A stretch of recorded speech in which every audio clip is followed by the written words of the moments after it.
Welcome to Paris Undressed. I'm Kate Kem-Griffin, your host and the author of Paris Undressed, The Secrets of French Lingerie. Every week we go behind the scenes of the lingerie capital of the world to explore femininity and sensuality. And if you listen carefully, tuning into both the conversation and the whispers of your body, you'll find joy, beauty, and delight. My guest today is Cynthia Coutu, founder of Delectabulles, a champagne networking club based in Paris. Selecting only champagnes made by women, Cynthia combines the history, culture, and gastronomy to tell the stories of the extraordinary women winemakers shaping the champagne industry. Through her masterclasses, tasting workshops, and personalized trips, Cynthia connects women to the effervescent joy of champagne.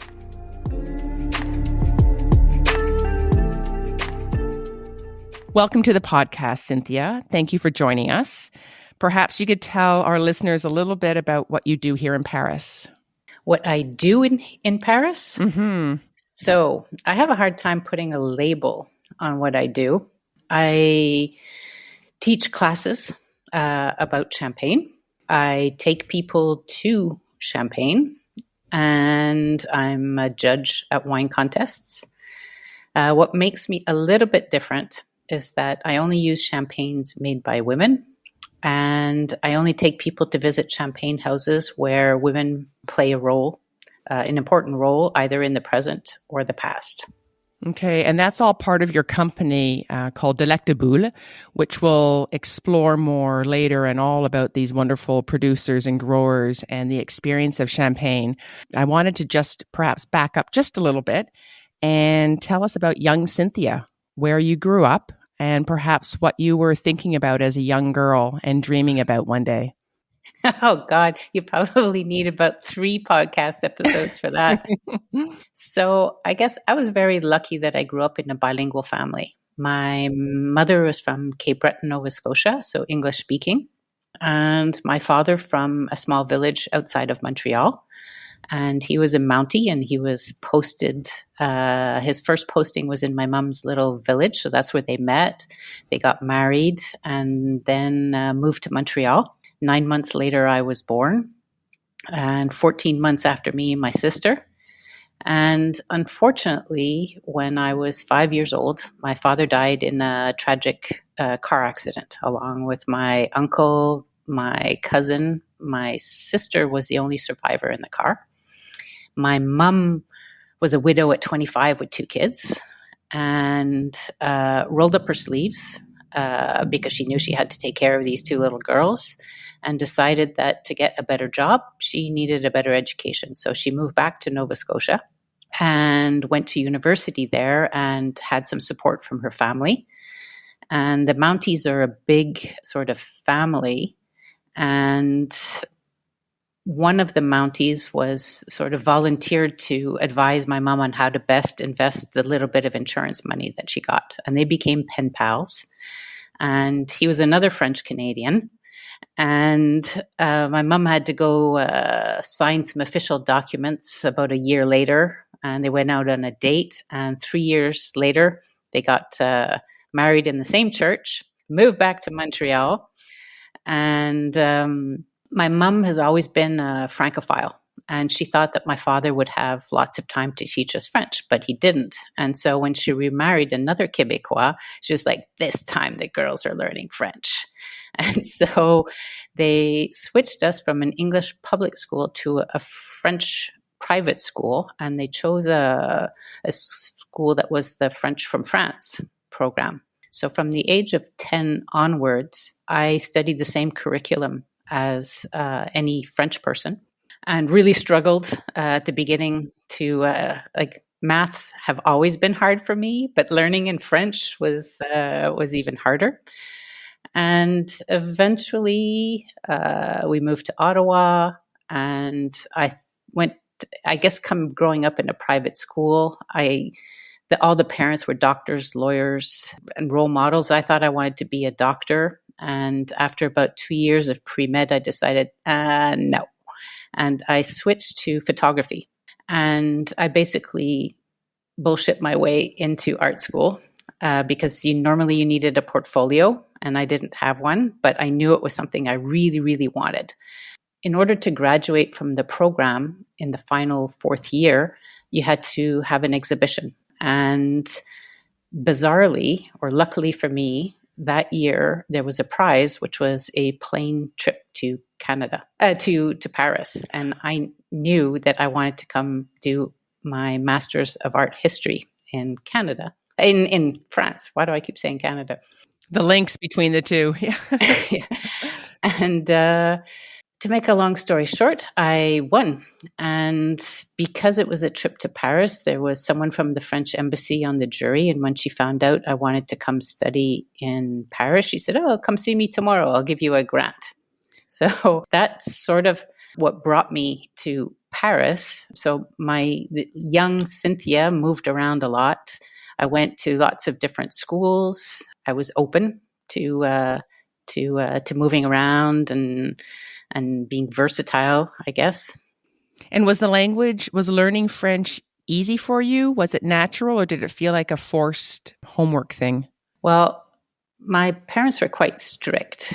And for example, at the beginning, we weren't allowed to watch TV in English. We had to only watch TV in French. So, like I watched Babar and all of those Esther.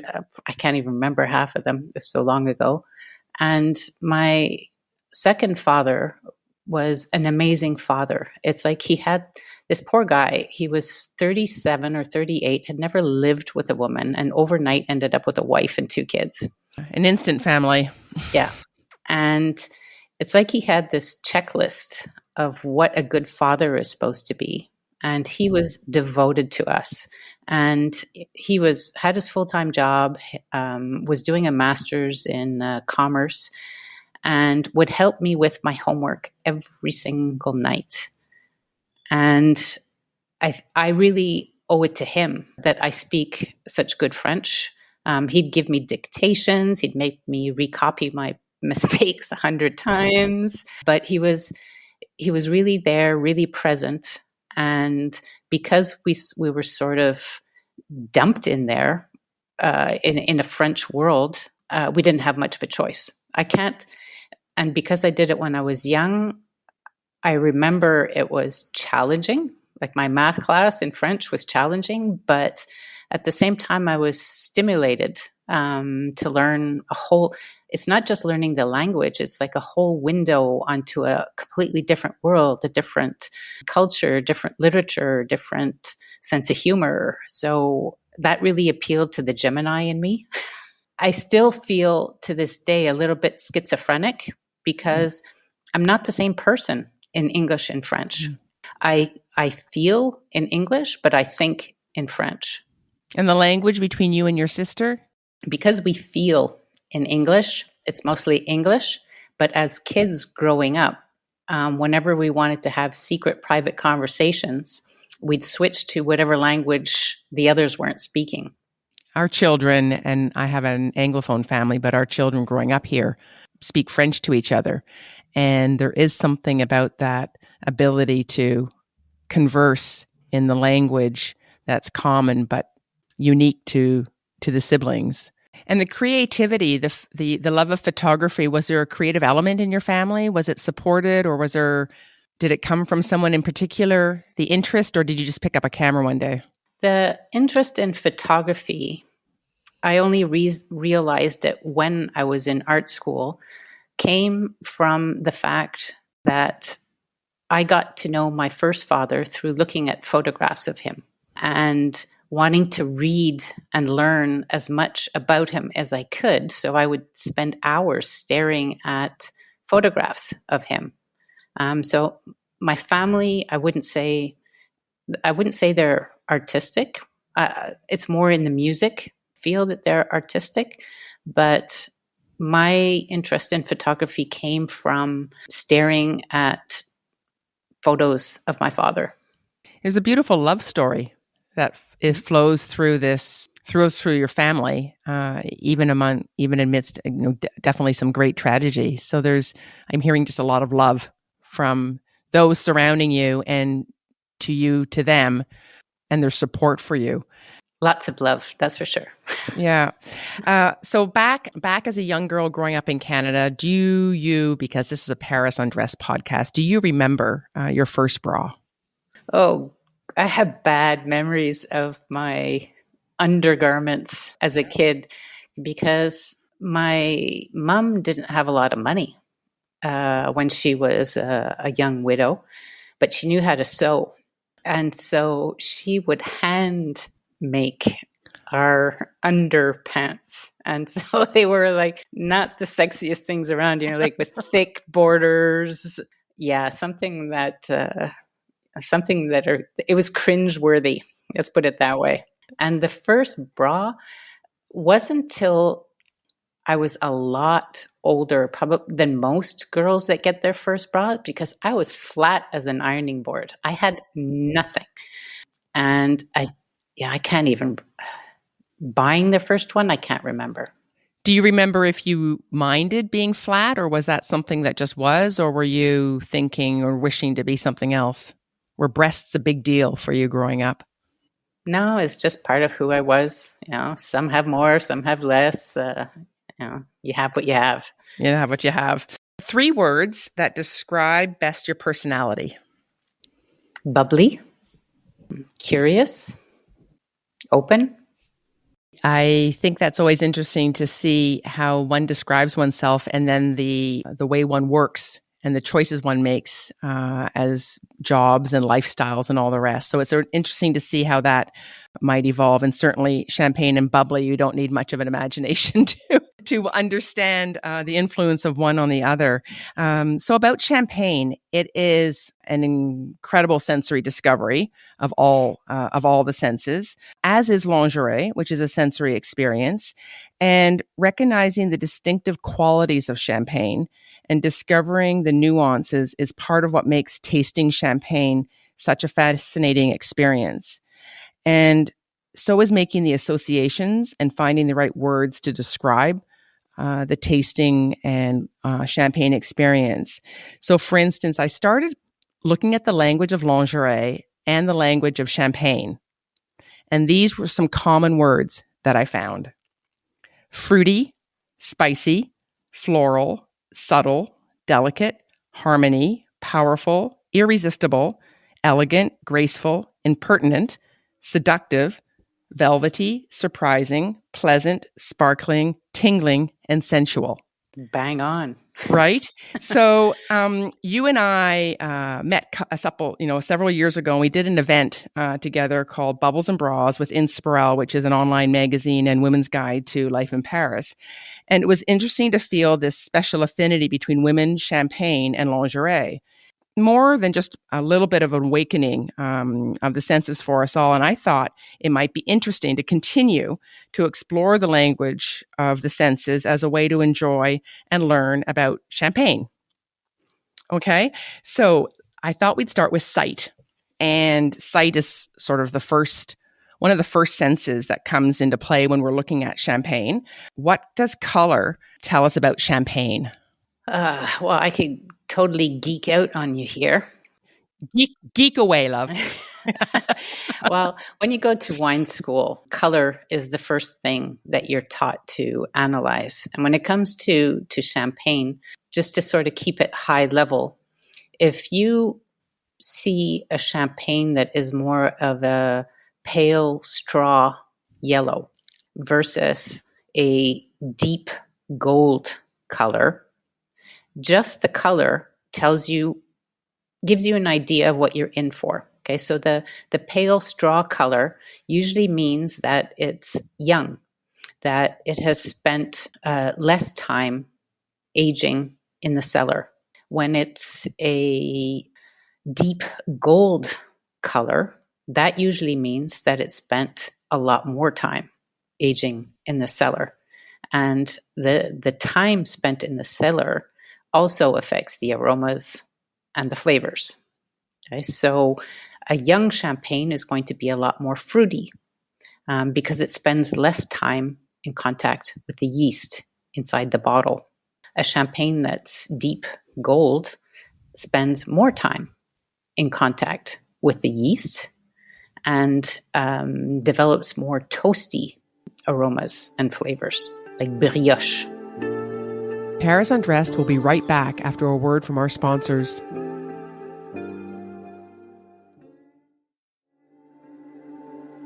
And now, back to Paris Undressed. And what about the luminosity or the clarity of the color? It's all champagnes are almost luminescent clear. The only times you'll find a cloudy sparkling wine is when it's not champagne, and when it's when the ancestral, because sparkling wines have been around as long as wine has been around, because fermentation, basically the yeast turns the sugar in the grape juice into alcohol and to CO2. Okay, but for the yeast to do its job, it needs to be at a certain temperature. So if you lower the temperature on purpose, you interrupt the fermentation. And stay sort of in the more romantic realm, Caesar and Cleopatra used to drink sparkling wine. And what they would do in the time of the Romans would be to start the fermentation process in big jars and then plunge them into a well or a river. And the cold water would instantly cool the wine and interrupt the fermentation. And then when you're ready to drink it, you pull it out of the water. The yeast temperatures warm up, the yeast wakes up, and it starts doing its job again and fermenting, and so it bubbles. When you use that method, you still have yeast, dead yeast in the water, in the wine, and it remains cloudy. But the champagne production method with the second fermentation in the bottle, the very last stage, when the bottle is finished aging in the cellar, you do what's called the disgorgement, which is to get rid of the dead yeast in the bottle so that it's not cloudy. Would there be a taste if they left it in the bottle, or is it just an aesthetic? A bit of both. Certainly aesthetic. I don't think people would like drinking cloudy champagne as much, but also if you leave the yeast in there, it will affect the taste. Okay. So the bubbles, this effervescence, is an indication of the wine's age and personality. Can you tell us more about just the various degrees of effervescence? Bubbles are just not bubbles.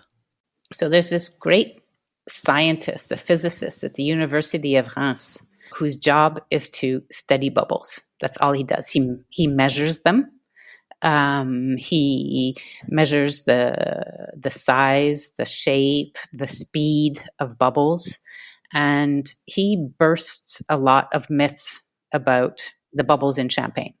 Okay, for example, this is probably blow your mind, but bubbles in a bottle of beer are actually smaller and finer than the bubbles in a bottle of champagne. So in France, you've probably heard the expression, les fines bulles, fine bubbles, and that people tend to judge a champagne by the size of the bubbles, and the smaller they are, the better. Okay, well, I'm going to burst some bubbles, pun intended. Yes. But that sort of comes from the fact that when you have a cork on a bottle, it allows air to come in to the bottle, and you lose some of the CO2. The bubbles in the bottle come out through the cork. Okay, so vintage champagne needs to spend, by law, by the Champagne Appellation, more time in the cellar and sometimes under cork. Okay, and so if a champagne bottle is aged under cork, it's highly likely that over time it's going to lose some of the bubbles through the cork. And that means that the bubbles become smaller. And so generally speaking, vintage champagne, which is champagne made from grapes from just 1 year, and it has to spend more time by law aging in the cellars, will tend to have smaller bubbles. And people can keep those bottles longer. But personally, I think the size of the bubble doesn't matter. It's not a factor in determining the quality. No. of the champagne that you're drinking. No, because in champagne, you will never have a bad bottle. Okay. The rules and regulations, it's a book of about 350 pages, the Cahier des Charges. Everything is super regulated. The type of grapes you're allowed to plant, the distance between the vines, the pruning techniques, the dates you're allowed to harvest are determined by a network of volunteers. The quantity, the number of kilos per hectare that you're allowed to harvest is regulated. The number of liters per kilo that you're allowed to press, everything is super regulated. So you're never going to get a bad bottle of champagne. And that's what I try to teach in my workshops is how to figure out what type of champagne you prefer. Because a young, fruity bottle is better if that's what you prefer. You know, if you prefer the more intense, gastronomic, toasty champagnes that are better for a meal than having as an apéritif, well, that's your taste. You know, it doesn't mean that one's better than the other. There's a similarity there with the lingerie as well. I'm often asked, what should I be looking for in lingerie? What's the first thing? So the first and only question is, do you like it? And then from there, what you learn can influence certain choices and appreciation, but it should never override the actual fundamental answer to the question, do you like it? And something with like champagne, I know that I sort of felt, well, I don't know if I like it. How could I know? Because I don't know anything about champagne. So there's sort of something about this education process that we feel like we just put ourselves willingly at the bottom of a ladder to learn, when in fact we're already on the ladder and we can actually start learning more about maybe why we like it or maybe why we don't like it. So yes, in the workshops, and I've attended Cynthia's workshop, and we spend a lot of time just discerning what's happening in your mouth and what does that mean? And do you like it? You know, it's a very simple question, but not necessarily an easy one to answer. So another sense is sound, and champagne has a chorus of sounds, from the popping noise of the bottle, and then the pouring and the crackling sound of the liquid being poured. And I like to think of it a little bit like the sound of rustling of a stocking, of silk stockings, or this idea of the whisper of lace sounds. Can you tell us a little bit about just some of the sounds of champagne, what they mean to you and what they mean in terms of champagne? So you mentioned the pop. Well, the pop you will never hear if you go to a Michelin star restaurant. The pop does it's a signal, let's get the party started. But again, this scientist in the Reims photographed with a special camera what happens when you open a bottle by popping it versus the technique that I showed you at the workshop. The technique I showed you has two purposes. One is to open it safely so that you don't blind any of your friends with a flying cork, but also, and just as importantly, to save your bubbles. These photographs from the scientist showed that when you pop the cork, you also lose a lot of CO2 in a more violent way. Okay, so the technique that I showed you by holding the bottle at 45 degrees and then twisting the cork 45 degrees when it's just about to come out, that releases a sound that some people call the champagne sigh or the champagne kiss. Okay, it's a very soft psh.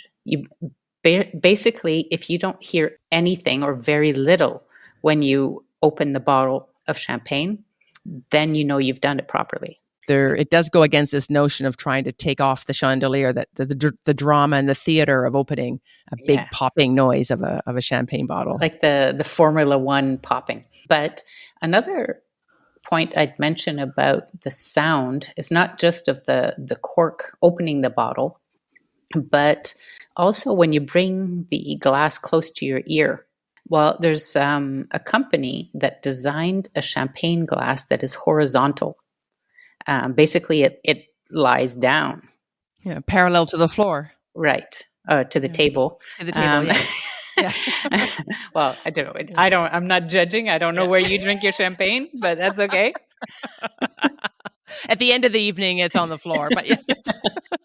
the glass is horizontal and you lay it on the table. And when you bring it close to you hear the bubbles, kind of like that gentle popping sound. Because I think it was a man, and he felt that the sound champagne makes in a glass is an important part of the experience. Mm-hmm. And do you? I'm more attracted by the aromas. But get one last thing about the popping sound. So I said earlier that sparkling wines have been around as long as wine has been around, but champagne, with the second fermentation in the bottle, only really made its appearance in the 18th century.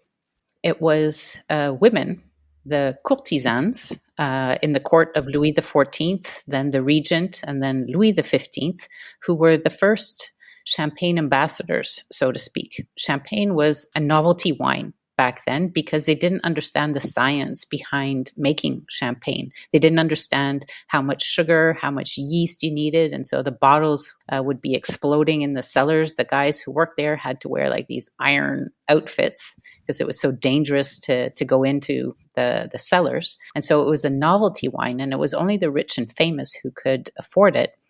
And it was the favorite, the head mistresses in the courts of Louis XIV, the regent, and Louis XV, who introduced champagne to the court because they loved popping the corks. Back then, they didn't have as much pressure, and the corks were tied with hemp strings, and they were much easier to open, and the bottles had less pressure. And that's when women started opening the bottles themselves.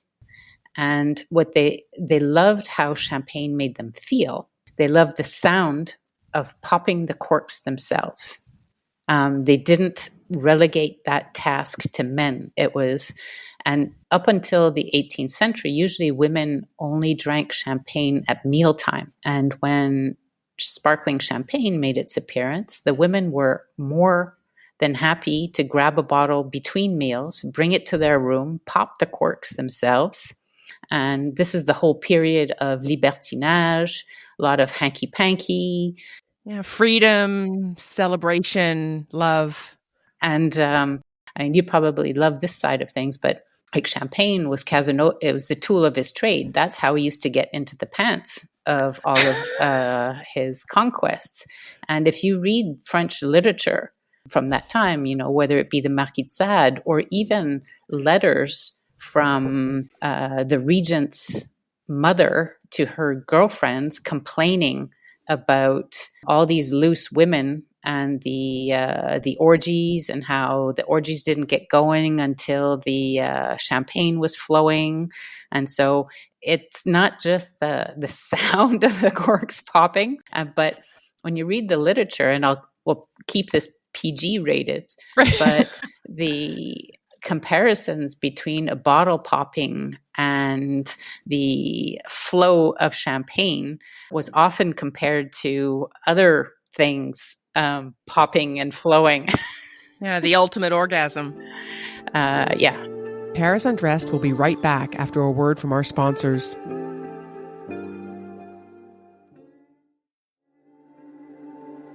And now, back to Paris Undressed. And was it considered, considered festive, but was it sort of only for these events, or was it actually served at the Grand Table as well? It evolved over time. So under the regent, the petit souper was the polite word for an orgy that took place at the Palais Royal in Paris.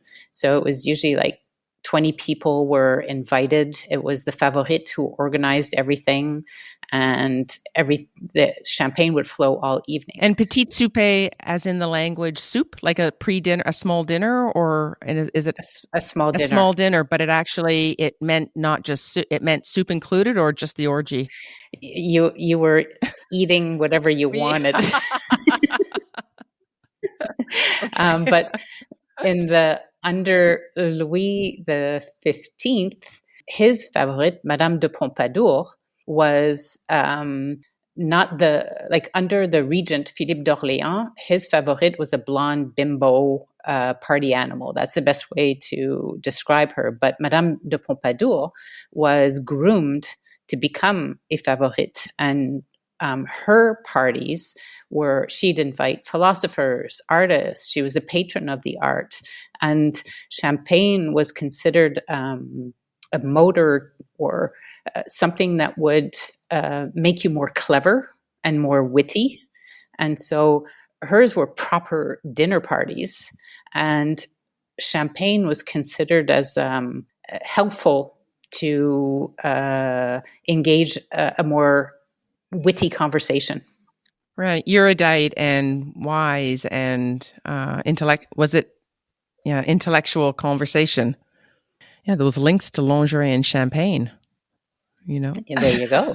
Another sense is smell. And champagne is more than just bubbles. Sort of beyond the effervescence is a delicate bouquet of aromas, which you've described as possibly your preference. Aromas that can be fruity and floral and woody and spicy. So tell us about the different scents of champagne and how the aromas evolve in the glass. Well, the different aromas are due to so many different things, okay? For example, the grape variety. Chardonnay doesn't smell the same as Pinot Noir. And then on top of the grape variety, that same grape variety can be grown in different parts of Champagne with different soils. Okay? So if your Chardonnay grows in a super chalky soil, it will be different aromas and textures than if it grows in a clay or limestone soil. Then you have what type of juice. Was it the first press or the second press? And then you have how long it spends in the cellars. Also, I forgot an important thing, what type of vessel you use to make your champagne. Okay, if you're using stainless steel, you'll get way more fruity aromas. But if you use an oak cask, you'll get more woody, vanilla, toasty. And so there are so many factors that influence the aromas and flavors in a champagne. So there's a few things that will influence your experience of aromas in the glass. The first, I guess, would be the temperature that you serve it at. I attended a masterclass with the cellar master of Bollinger Champagne. There were 50 wine pros in the room, 48 men and 2 women sitting at the back. And we were all served, it was a vintage champagne in sort of a wine glass similar to the one I'm using, so like a white wine glass. And he said, "Don't touch it, wait for my signal." And then he talked about that particular year, what was going on in terms of the climate, and was it hot, was it cold, how did that influence the grapes and the harvest. And then about 15, 20 minutes later, we were brought a second glass. And he said, "Okay, now do your thing." That means you compare the colors of the 2 glasses, you compare the aromas of the 2 glasses and the tastes of the 2 glasses. Everyone in that room was convinced we were tasting 2 different champagnes. It was exactly the same champagne, but served at 2 different temperatures. The one we were just served was obviously colder, but the glass that had been sitting there for 15, 20 minutes was a lot warmer. The glass that was colder was, it was nice, but it was a little bit like a Canadian in their snowsuit. Okay, the aromas were trapped in the cold. The glass that had been sitting there for 15, 20 minutes was so intense, the aromas and flavors. This is going back about 5 years, but to compare, I'd say the Chardonnay was probably more citrusy in the cold glass, but more tropical in the warm glass, it was just the warmer glass was, the aromas were just so much more interesting and intense and complex. And he basically told us the point he wanted to get across is that temperature, serving temperature, plays a big role, especially for vintage champagne. And so he just wanted to get the message across to all the wine pros in the room, which is pay attention to what temperature you're serving it at. Okay, so a gastronomic champagne or a vintage champagne, you would want to serve more at the same temperature you'd serve a white wine, so around 11, 12 degrees Celsius. A non-vintage, you would probably serve around 8 to 10 degrees. So there's the temperature makes a huge difference. Then the shape of the glass. I've done several workshops where we try the same champagne in different styles of glasses. And I know women love the coupe, the round roaring 20s style of glass. And those are useless because the diameter of the glass is so wide. You lose your bubbles and you lose the aromas and flavors. So I know women love the elegance of them. Sure, it looks good, but they're not practical to hold. I've never been able to not spill champagne when I'm served in a coupe glass. Yeah, I miss my mouth. Well, no, it's just if someone bumps into you at a cocktail party, you're pretty much guaranteed of spilling most of what's in your glass. With the flutes, it's the opposite problem. You get to admire your bubbles, but because the glass is so narrow, your aromas are trapped in the glass. They have nowhere to go. So the ideal glass for drinking champagne is what's called a tulip shape. They've got a nice round middle, kind of like me, because it gives room for the champagne to release the bubbles and they have room to breathe within the glass. And the temperature, because of the temperature, have you changed how you conduct your workshops or how you drink champagne? Or one thinks of champagne as being chilled, and that chilled is the sort of the go-to model of serving champagne. Well, my workshops, I do most of the time try to get them to try the same champagne at different temperatures so that they see the difference. I mean, everything that I do that I try to share in the workshops is to treat champagne more like a wine. And most people think champagne, celebration, they don't even pay attention to what they're drinking. They just, it's bubbles, party time. The message that I try to get across is that champagne is the king of wines and the wine of kings. And to think more about treating champagne like a wine, paying attention to the glassware, the temperature, but also food pairings. What type of champagne goes better with what kind of food? When would you want to, you probably want to serve a young fruity champagne as an aperitif. But if you have an old vintage, or a champagne that spent a lot of time aging, that's more intense, it's more of a gastronomic champagne that you would serve with your meal, for example. Yeah, so you open the opportunities and the possibilities for champagne instead of just limiting it to perhaps even a moment where we're not really paying attention. Another sense is taste, and taste is everything. So tell us about this particular sense in relation to champagne. From the moment this golden wine enters our mouth, our taste buds detect a range of possibilities, and our palate and our sense of taste. The palate, the taste buds, and this changing taste. What does that mean in terms of champagne? I've been going on about how it's a wine. And so all of the descriptors that would apply to a regular wine apply to champagne, like how long does the taste persist? In French, you call it la persistance. You count 1, 2, 3, see how long the taste remains in your mouth.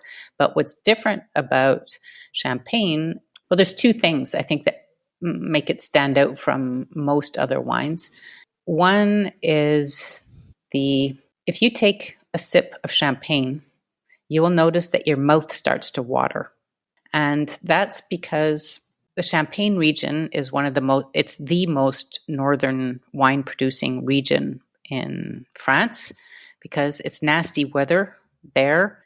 So it's harder for the grapes to ripen. That means less sugar, more acidity. And so Champagne's the ideal food-friendly wine.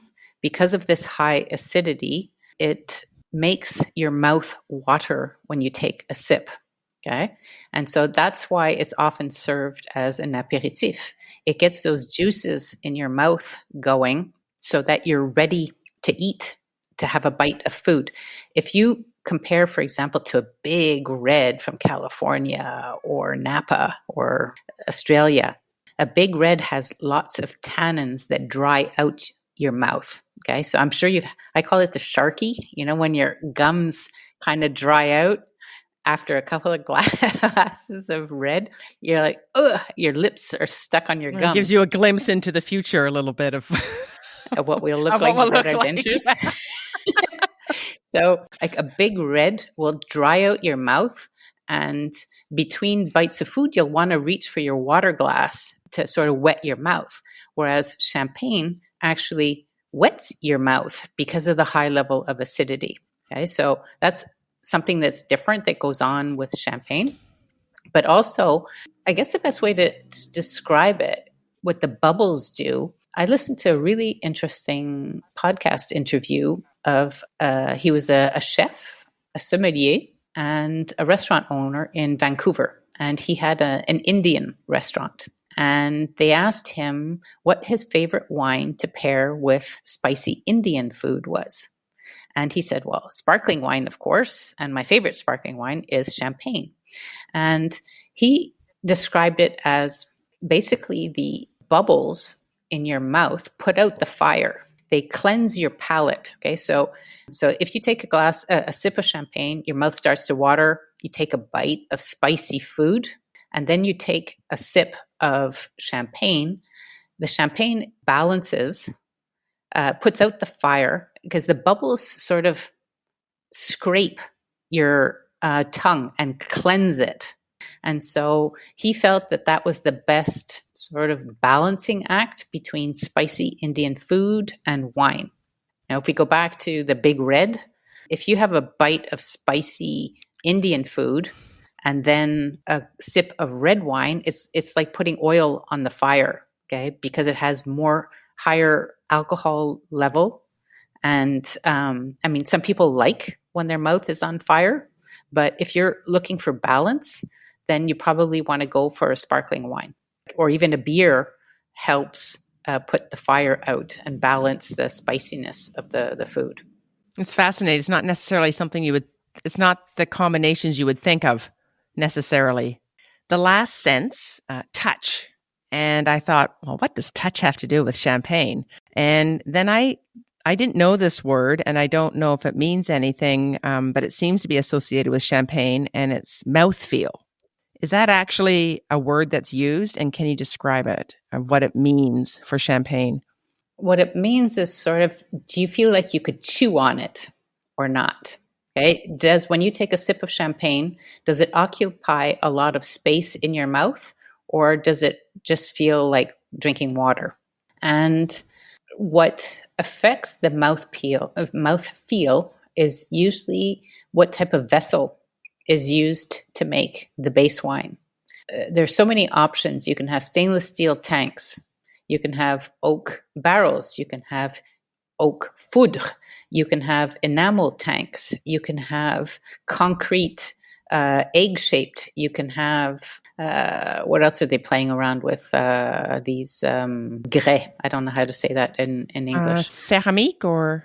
Yeah, there's that as well. And so some vessels create more texture in the wine than others. When you taste different champagnes, some will feel like they're fuller in your mouth than others. And usually it depends on what type of vessel was used to make it. Paris Undressed will be right back after a word from our sponsors.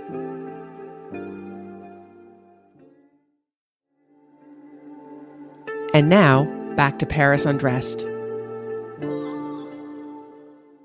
Your listeners can't see, but I'm holding a hand-blown crystal glass, okay? And it's very delicate. It's very light in my hand, and you can see how thin the glass is. So when you put it on your lips, you almost don't feel the glass.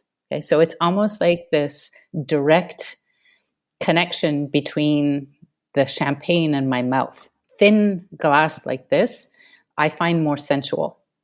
If it's like one of those IKEA El Cheapos with really thick glass, you feel it on your mouth, and it's almost an obstruction or a barrier between you and the wine, generally speaking. Yeah, so it's more than just a prop. It actually enhances the experience. Delectabulles, your tagline, Delectabulles is your company, and your tagline is by women for women. And what inspired you to focus on champagnes only made by women? I've actually changed my tagline. Oh. Now it's I empower women one bottle of champagne at a time. Yes, I've seen that one too. And that is that they're both lovely. It was when I was at wine school. That's when I discovered just how male dominated the wine industry was. And so I started seeking out other female wine professionals. And it was while I was talking with a winemaker from Burgundy. We were talking about the differences of how men and women behave at wine tastings. And men tend to be more interested in the technical information, like the methods of vinification, the grape varieties, but they use their knowledge as power. Okay. She said that so many guys walk up to her stand and start mansplaining to her how she makes her wine. To her. And she just kind of rolled her eyes, how she makes her wine. And I said, well, what about women? And she said, in mixed company, they're either bored or intimidated. And so I decided to, more almost as a social or science experiment, to see what would happen if I did women-only tastings and workshops. And what I can say after having done this for 4 years now, that women are just as interested in the technical information, but not for the same reasons. They want to understand what style of champagne they prefer and why, and how to get the best bang for their buck.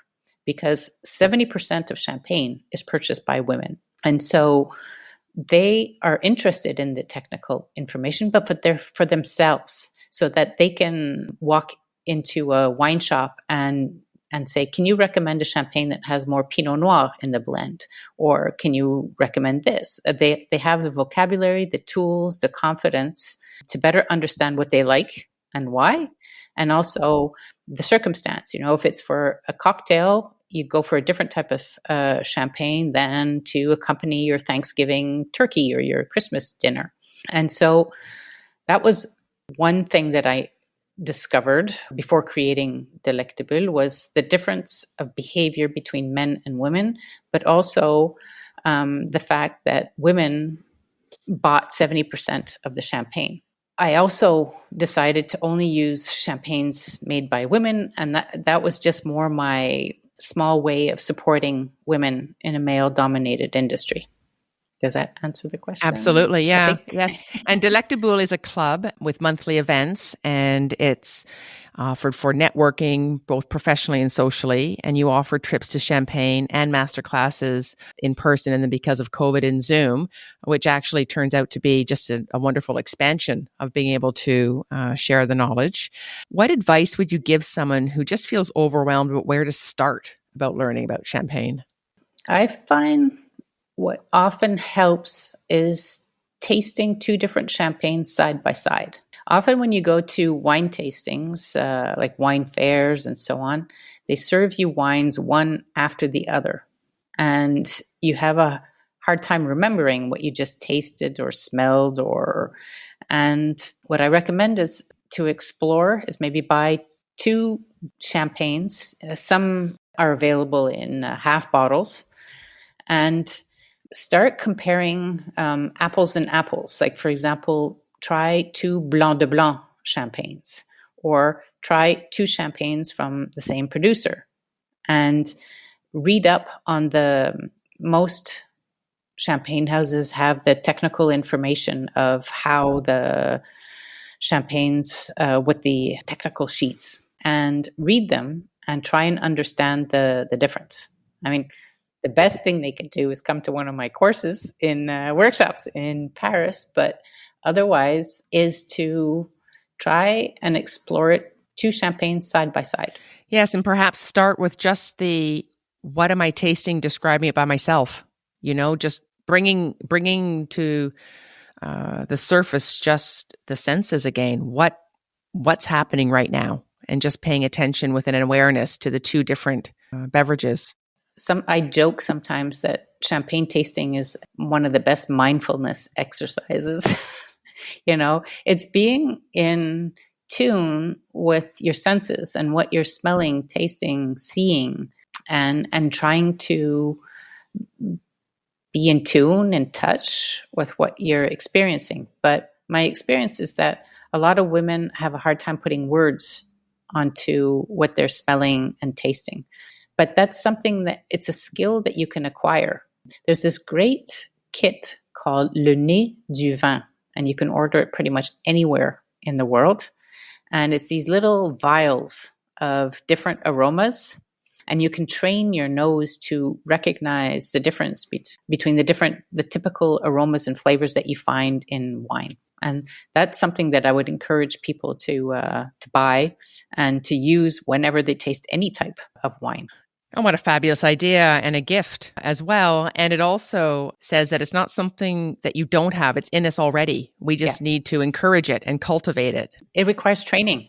I remember with your workshop, sort of that curiosity became more important than what I didn't know. You began to trust just sort of, well, there's something I know.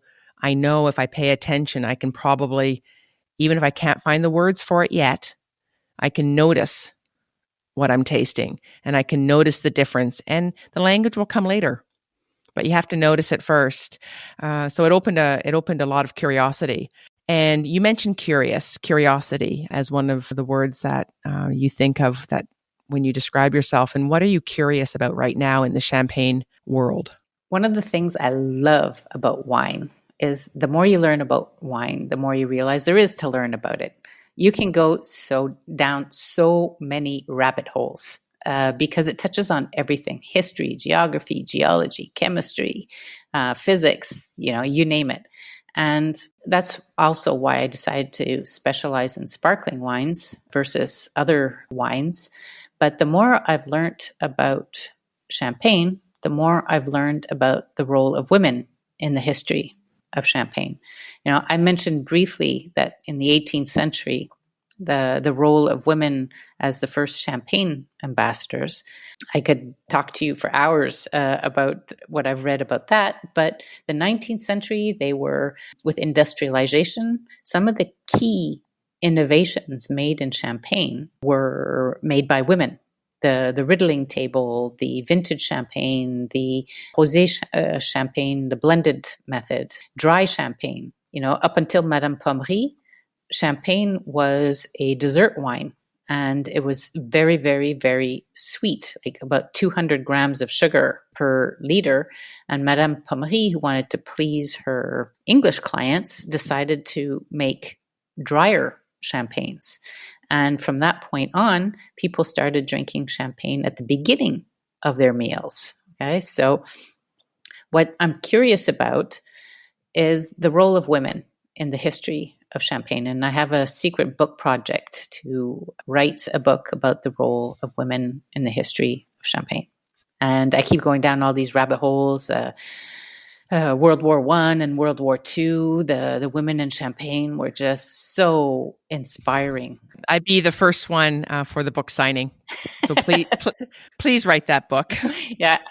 Yeah. Thank you, Cynthia, for joining me today. Merci beaucoup. Onwards and upwards, like a champagne bubble. Thank you for having me. I hope we get to have a glass of champagne together one of these days. Very soon, I hope. To learn more about Champagne and Cynthia's upcoming events and workshops, visit her website, Delectabulles. That's DELECTABULLES.com, and follow her on Instagram at Delectabulles. That's DELECTABULLES. Thank you. Merci for listening to Paris Undressed. Paris Undressed is produced by Paris Underground Radio. For more on this show and shows like it, please go to parisundergroundradio.com.